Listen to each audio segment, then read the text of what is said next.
หมอยสูงค่ะข่าวง่าโหในก็เป็นรองตีหลีตกใจไว้ฟาสตีกวนเจออันไรใจกว่านอนตีคงหรือเศร้า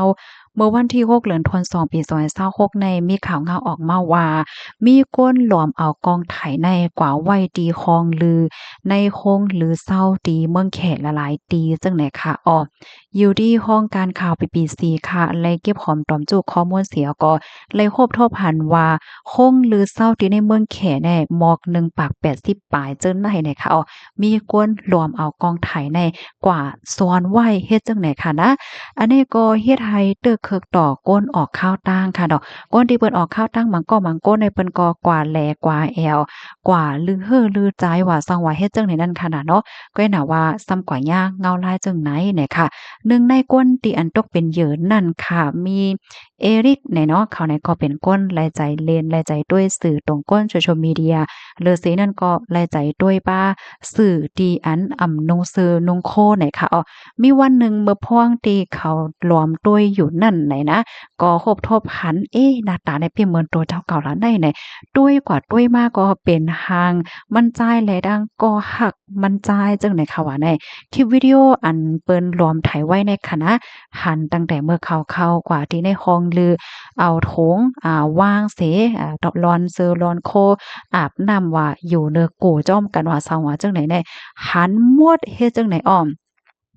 คงลือเศร้าในได้ก็มีไว้ดีในเมืองเฉินเจิ้นตั้งปอดตอนใดของเมืองแขเนี่ยค่ะเขาก็ลือในหมอก3วงตีป่นมาไหนเนาะเจอเขาได้ก็ว่วนทางเสียอีกนะว่า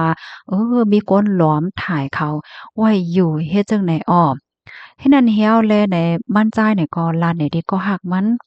ได้ก่อมไขยุ่มค่ะเนาะเผื่อว่าเอาคลิปวิดีโออันในเนเนี่ย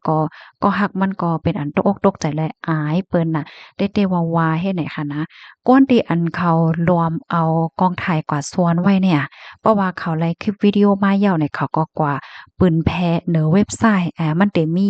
เว็บไซต์ตอนดาก้นที่อันไล่ใจด้วยสื่อนุเซอนุงโคว่าสังว่าเฮ็ดจังเนี่ยนะป้อย่อก็นะ อันเป็นคลิปว่าหางไว้ให้จึงเนี่ยนะเพราะว่าเขาก็ถ่ายมาเนี่ยเขาเอากองเล็กๆอ่อนกว่าซ้อนไว้ในมันเหมือนจังว่าถ่ายห่างถ่ายเงาห่างเสียงไหลเฮ็ดจังไหนก็ไลป้าเฮ็ดไหนค่ะเหี่ยวแล้วเว็บไซต์อันเปิ้นแพร่ร้องในค่ะนะมีมาในขึงหมวก10ปีจังไหนยาวไหนค่ะมื้อเหลียวในเป็นสว่าตั้งฝ่ายลงปองจังเมืองแขในแต่มีปักเปิงหมายมีเฮฮามและเปิ้นแพร่สื่ออันนำนุงเสือโคว่าในเสตาก็ยังดึกมีอยู่ในค่ะ ข้าวคิว2-3ปีตีป่นมานั่นค่ะร้องในก็มีเปิ้นอ่อนกันออกมาลัดแลทัดสางเนื้อสื่อตรงก้นตั้งนำอธิกรรมมันได้ก็ผู้ยิ่งนั่นค่ะน่ะเนาะย้อนก็เพราะว่ามันตึกคึกสะเลหน้าตาว่าซังว่าจังไหนเตๆว่าแลกองไถเล็กๆอันเขากว่าส่วนไว้แน่มันตาได้หาก็มันง่ายค่ะย้อนว่ามันเล็กๆอ่อนกล้วยเนี่ยว่าเป่งโขไผขีดว่า เป็งเม็ดอีหังกะนั่นก็เลขแห้งหนาเพียวหน่อยเนาะเพราะว่าเขาก็เน็บไว้กว่าซ้อนไว้หังเฮ็ดจังไหนก็มันก็ต้วยไหลยาวจังไหนค่ะเป็นส่ำว่าหลวงปองจึงได้ออกปักเปิงใหม่มีแทงเนาะเมื่อเดือนธันที่4ตีป่นมาในค่ะนะว่าเต็กไห้คงหรือเศร้าในกดทัดด้วยกองถ่ายที่อันล้อมถ่ายในอยู่เคยๆใหญ่ๆหน้าว่าในเซตาก็ลวงล้อมถ่ายจังไหนก็ยังไปหมดเด้อยังตึกมีอยู่จังไหนค่ะข้าวตั้ง18เลินตีป่นมันได้นะ BBC ครบทบหันว่ามีอยู่มอครบเว็บไซต์ครบเว็บไซต์ว่าแอปพลิเคชันว่าเจ้าไหนเขาก็มีลองรวมเอาคลิปวิดีโอเจ้าไหนเนี่ยนะอันลูกมาตีโค้งหรือเศร้าบอก1ปาก80ปลายเนี่ยเอามาแชร์เอามาต่างนั่นค่ะน่ะก้นตีอันเดเข้าด้วยไลเนี่ยก็เขาก็จ่ายเงินไล่เลินเฮ็ดจังเนี้ยมันเต็มยิ้มจ้ะพี่น้องค่ะเว็บไซต์ที่เหมือนจังว่า ใครต้วยจังนั้นจังใดก็น่ะว่าแต่แลกเข้ากลุ่มนะเข้ามาแต่นั้นติงได้แลแล้วก็จ่ายเงิน1เหลือนั่นก็ได้ให้เนี่ยค่ะเปิ้นก็กว่าต้วยเขาก็รวมเอาคลิปอันเปิ้นก็นอนที่โรงหรือเช้าเนี่ยมาต่างเฮ็ดจังได๋ข้อมูลตอนในค่ะเลยปืนมาที่ห้องการข่าว BBC นะคะนะพี่น้องค่ะถอมข่าวคนในยาวหันเทิงจังหือพองค่ะตุ่มคนเนอกีน่ะในแนวอันนี้เป็นลองเต้ที่เกิดขึ้นค่ะนะกำในค่ะเขาก็ใครมีความถามค่ะเนาะโพดหลายไผซ้ำเป็นก้นเอาแคมราอ่อนในกว่าลอมเสิงไว้หลาเพราะว่าไหนจึงที่หนึ่งได้เป็นแขกในว่านะตัวอย่างเปิงแต้งมันแหน กวนจื้อที่อันเขาเฮ็ดเว็บไซต์นั้นก็เอาคลิปวิดีโอกว่าเปิ้นแพ้ได้นะคะเขาก็ได้เฮ็ดสั่งกว่านอนตีโค้งหรือเซาจังเนี่ยปยก็เขาได้เอากองถ่ายเนี่ยกว่าเสิร์งไว้กว่าซ้อนไว้เสียดีๆจึงแหนกองถ่ายที่อันเขาก็เสริมก็ซ้อนไว้นั้นไผก็บ่ฮู้อะก้นเหตุการณ์โรงแรมว่าซังว่าเฮ็ดจั่งใด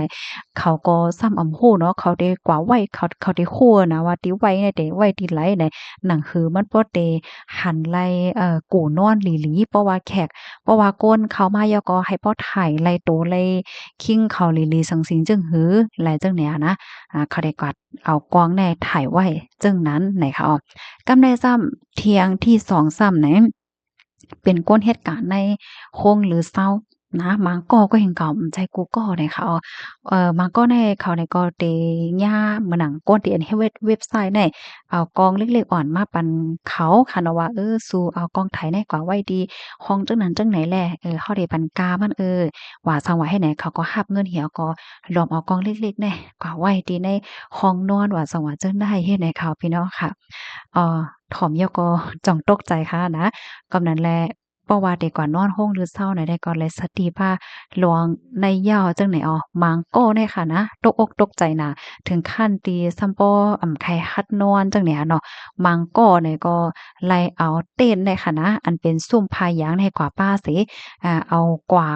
เอากว่ากางเต้นกางพายางเลยแหก็นอนตั้งในมันเปิดดาดได้เฮฮามหนังหือกองอันในกองถ่ายในเตรียมจังรวมถ่ายลายเฮ็ดจังไหนลูกกวนเหย้าไหนคะลองข้องคำลงมันได้กองถ่ายเขาได้มันซ้ำใจอะไรว่าใหญ่ๆนั่นน่ะเนาะแต่ถ้าทันก็มันก็ซ้ำง่ายจังไหนค่ะรับถอมยาวหันถึงจังหือพองปันตาหันถึงมาลัยไหนค่ะเนาะหนังหือพี่น้องค่ะเขาบ่ได้จังไรรับรู้แลจังไรฟังกันนั่นก็ใจกันสืบเป็นแพแช่กว่าเสกำไหนค่ะเนาะมันก็ได้มีความถามว่าโอ้เขาลักถ่ายเอาจังซี้จังหือเนี่ยเฮาก็บ่ฮู้ไรแหละเนาะบางปอกเป็นผู้หญิงก็เหลียวห้าผู้ชายก็เหลียวห้ากว่าลือกว่านอนไหนก็ไผๆก็ใครเป็นขิงข้าวยามสุนโตเนาะเมื่อพ้องได้อยู่ในคลองลือเลยจังไหนแน่นะเพราะว่าหั้นมีลอมถ่ายไว้ไหนได้ก็หยาบใจไว้หนังเก่านะคะเนาะค่ะยินจมกูก็ดีครับถอมปันแห้งค่ะเนาะไม่ทรงค่ะ